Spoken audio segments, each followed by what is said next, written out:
জুলাই গণহত্যায় সহযোগিতার দায়ে সদ্যবিদায়ী রাষ্ট্রপতি মোহাম্মদ শাহাবুদ্দিনের গ্রেফতার ও বিচার দাবি করেছে জামায়াতে ইসলাম। রাষ্ট্রপতির পদত্যাগের পর তাৎক্ষণিক প্রতিক্রিয়ায় দলটির আমির ডক্টর শফিকুর রহমান এই দাবি জানান। এ সময় তিনি বলেন, দেরিতে হলেও জাতির ঘাট থেকে স্বৈরাচারের কালো ছায়া সরে গেছে। কী কারণে পদত্যাগ করছেন সেই বিষয়ে কোনো আগ্রহ নেই জানিয়ে বিরোধী দলীয় নেতা বলেন, নতুন ভারপ্রাপ্ত রাষ্ট্রপতি হাফিজউদ্দিন আহমেদকে সর্বোচ্চ সহযোগিতা করা হবে। তিনি প্রেসিডেন্ট থাকা অবস্থায় অনেকগুলো অঘটন ঘটেছে। বিশেষ করে জুলাই রিভলিউশনে এতগুলো মানুষের জীবন গিয়েছে, কিন্তু রাষ্ট্রের সর্বোচ্চ অভিভাবক হিসাবে তিনি কোনো দায়িত্ব পালন করেন নাই। শুধু নীরবতা না, জনগণ মনে করে যে তিনি এই অপকর্মের মদতদাতাও ছিলেন। এই গণহত্যার বিরুদ্ধে তিনি একটা শব্দ উচ্চারণ করেননি যে এটা থামাও, এটা বাণিজ্য, জনগণের উপর এটা জুলুম, এই ধরনের কোনো কথা আমরা তার মুখ থেকে শুনি না। নীরবে তিনি সমর্থন। শারীরিক অসুস্থতার নামে বা কোনো ধরনের অজুহাতে ফ্যাসিবাদের দোসর সাবেক রাষ্ট্রপতি মোহাম্মদ শাহাবুদ্দিনকে কোনো সেফ এক্সিট বা বিদেশে পালাতে দেয়া যাবে না, এমনটা বলছেন বিরোধী দলীয় চিফ হুইপ নাহিদ ইসলাম। দেশ গড়তে জুলাই পদযাত্রা কর্মসূচির অংশ হিসেবে নেত্রকোনায় জাতীয় নাগরিক পার্টির পথসভায় শুক্রবার রাতে কালেক্টরেট মাঠে আয়োজিত এক সমাবেশে প্রধান অতিথির বক্তব্যে তিনি একথা বলেন। তিনি আরও বলেন, রাষ্ট্রপতি পদত্যাগ করেছে তার শারীরিক অবস্থা দেখিয়ে। সরকার নির্বাচিত হওয়ার পরপরই উচিত ছিল এই ফ্যাসিবাদের দোসর দুর্নীতিবাজ রাষ্ট্রপতিকে অপসারণ করা, তাকে পদত্যাগের সুযোগ না দিয়ে তাকে অপসারণ করে তাকে গ্রেফতার করা। এর আগে জুলাই পদযাত্রার অংশ হিসেবে খলিয়াজুড়ি এবং মোহনগঞ্জে দুটি পৃথক পথসভা হয়। বিএনপি সরকার তার পরিকল্পনা মাফিক এই রাষ্ট্রপতিকে পদত্যাগ করিয়েছে। আমরা বলেছিলাম এই সরকার নির্বাচিত হওয়ার পরপরই উচিত ছিল এই ফ্যাসিস্টের দোসর দুর্নীতিবাজ রাষ্ট্রপতিকে অপসারণ করে তাকে পদত্যাগের সুযোগ না দিয়ে তাকে অপসারণ করে তাকে গ্রেফতার করা। রাষ্ট্রপতি মোহাম্মদ শাহাবুদ্দিনের পদত্যাগ নিয়ে কোনো ধরনের গুজব বা বিভ্রান্তিকর তথ্যের প্রতি কান না দেওয়ার আহ্বান জানিয়েছেন মির্জা ফখরুল ইসলাম আলমগীর। তিনি আরও বলেন, জুলাই সনদ বাস্তবায়নে সরকার প্রতিশ্রুতিবদ্ধ। মাহিলা ইসলামের রিপোর্ট। সকালে রাজধানীর হোটেল ইন্টারকন্টিনেন্টালে বেঙ্গল ডেল্টা কনফারেন্স অনুষ্ঠানে প্রধান অতিথি হিসেবে উপস্থিত ছিলেন স্থানীয় সরকার মন্ত্রী মির্জা ফখরুল ইসলাম আলমগীর। অনুষ্ঠানে মির্জা ফখরুল বলেন, জুলাই সনদ বাস্তবায়নে প্রধানমন্ত্রী তারেক রহমান প্রতিশ্রুতিবদ্ধ। শুধু তাই নয়, সবগুলো নির্বাচনের প্রতিশ্রুতি পূরণ করবে বিএনপি সরকার।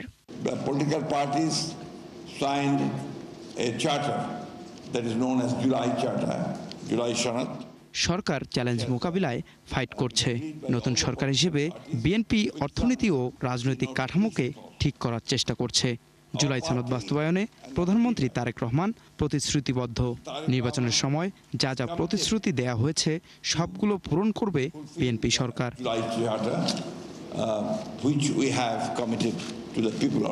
অনুষ্ঠান শেষে রাষ্ট্রপতির পদত্যাগের বিষয়ে সাংবাদিকদের প্রশ্নের জবাবে মন্ত্রী বলেন, গুজবে কান দেয়া যাবে না। পত্র পত্রিকা পড়ে তো রাজনীতির কথা বলা যাবে না, আর এটা হচ্ছে যে রাষ্ট্রপতির কথা, ওটা গুজব দিয়ে কিছু বলা যাবে না। এ সময় রাষ্ট্রপতির পদত্যাগ প্রসঙ্গে আর কোনো মন্তব্য করেননি মির্জা ফখরুল ইসলাম। ধন্যবাদ।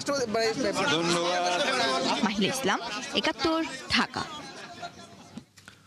জামায়াতে ইসলামী আর অন্যায় একসাথে চলবে না, তাই নৈতিকতার প্রশ্নে জামাত কোনো ছাড় দেবে না বলে হুঁশিয়ারি দিয়েছেন দলটির আমির ডাক্তার শফিকুর রহমান।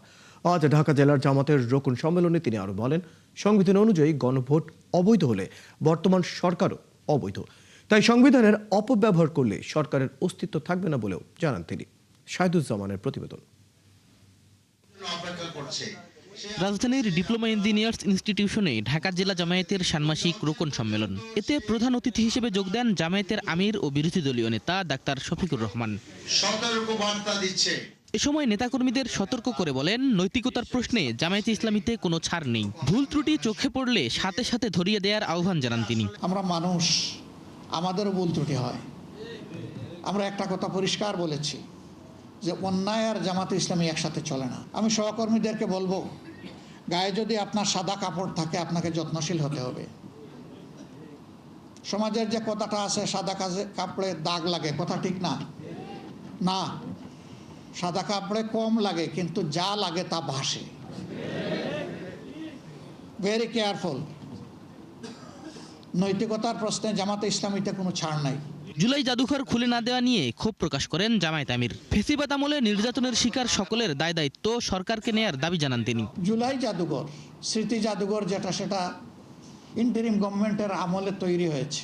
এটা 1 জুলাই খুলে দিতে অসুবিধা কোথায় ছিল? তাইলে পুরা জুলাই মাস জুড়ে আমাদের বীরদেরকে মানুষ আরও বেশি শ্রদ্ধার সাথে স্মরণ করার সুযোগ পেত। শুধু জুলাই নয়, 15.5 বছরে এই ফেসিবাদী জালেমদের হাতে যারাই শহীদ হয়েছেন, গুম হয়েছেন, পঙ্গু হয়েছেন, তাদের সকলের দায়িত্ব নেওয়া সরকারের নৈতিক দায়িত্ব। গণভোট ইস্যুতে সংবিধান নিয়ে বেশি ঘাটাঘাটি করলে সরকারের অস্তিত্ব থাকবে না বলেও হুঁশিয়ারি দেন বিরোধী দলীয় নেতা। সংবিধানে কি কোনো 2026 সালের 12 ফেব্রুয়ারি ইলেকশন হওয়ার কথা ছিল? কিছুই তো ছিল না। ওটা যদি অবৈধ হয়, সব কিছু অবৈধ। বেশি সংবিধান কসলাইতে যাইয়েন না। সংবিধান কসলাইলে নিজেদের অস্তিত্ব আর খুঁজে পাবেন না। এ সময় সীমান্তে বাড়াবাড়ি না করার জন্য প্রতিবেশী দেশগুলোকে কড়া বার্তা দেন তিনি। আমাদের শান্তি বিঘ্নিত হলে আপনারাও শান্তিতে থাকতে পারবেন। শাহেদুজ্জামান সাকিব, ৭১, ঢাকা। রাজধানী ঢাকা সহ সারা দেশে সিএনজি গ্যাসের তীব্র সংকট দেখা দিয়েছে। তরলীকৃত প্রাকৃতিক গ্যাস সরবরাহ ব্যাহত হওয়ায় রাজধানী জুড়ে এই সংকট চরমে পৌঁছেছে। ফিলিং স্টেশনগুলোতে ঘন্টার পর ঘন্টা অপেক্ষা করেও মিলছে না সিএনজি। এতে চরম ভোগান্তিতে পড়েছেন সিএনজি চালিত যানবাহনের চালক, গণপরিবহন খাতের কর্মী ও যাত্রীরা। এর প্রভাব পড়েছে চালকদের আয় ও রোজগারেও। আরও জানাচ্ছেন মেহেদী হাসান। মগবাজার মোড়ের এই সিএনজি গ্যাস স্টেশনে সিএনজি চালিত অটোরিকশা প্রায় 2 কিলোমিটার দীর্ঘ লাইন বলে দিচ্ছে গ্যাস সংকট কত তীব্র। ঘন্টার পর ঘন্টা লাইনে অপেক্ষা করেও নিম্নচাপের কারণে খুব সামান্যই গ্যাস মিলছে।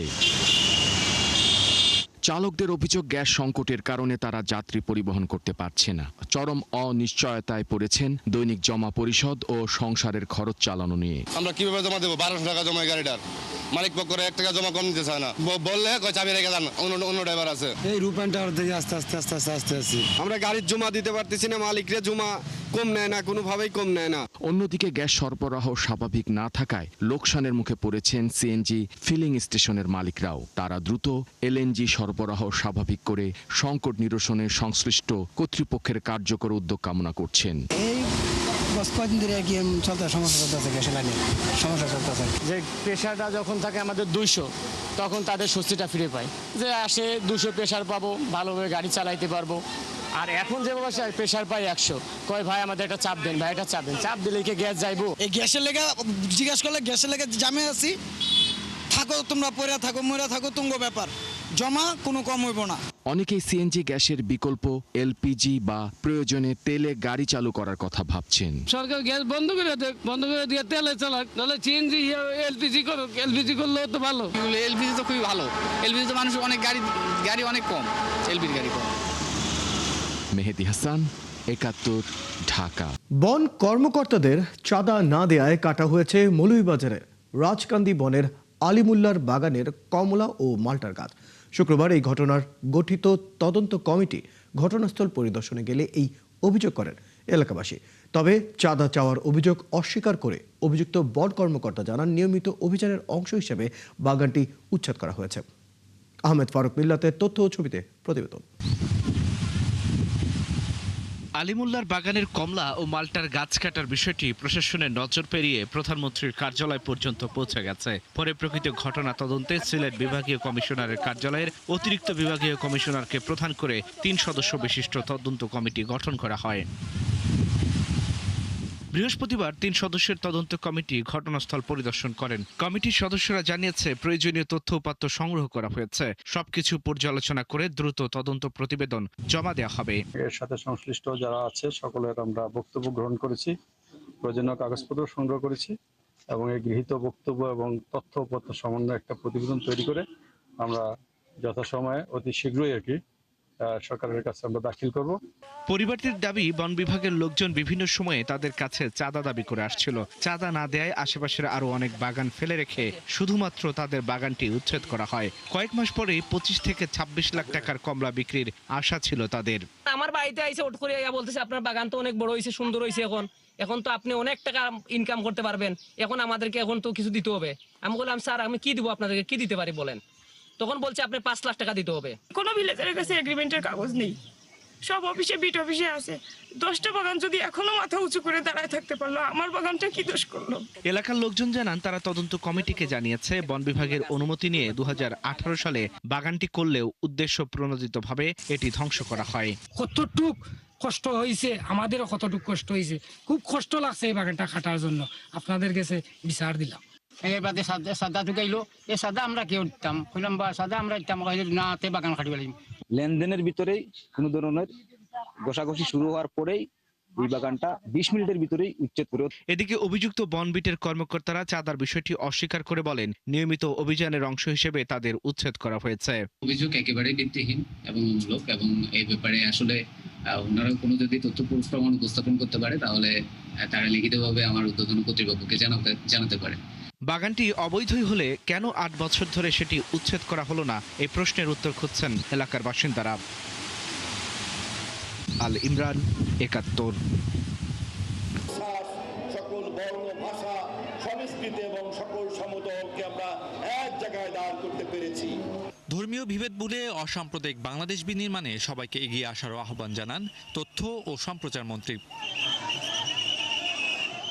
শাহরিয়ার ইমতিয়াজ, 71, ঢাকা। দর্শক, চলছে সংবাদ সংযোগ, সরাসরি সংবাদ এবং অনুষ্ঠান দেখতে চোখ রাখুন 71-এর ফেসবুক পেজে এবং সাবস্ক্রাইব করুন 71-এর ইউটিউব চ্যানেলে। 71-এর সাথেই থাকুন।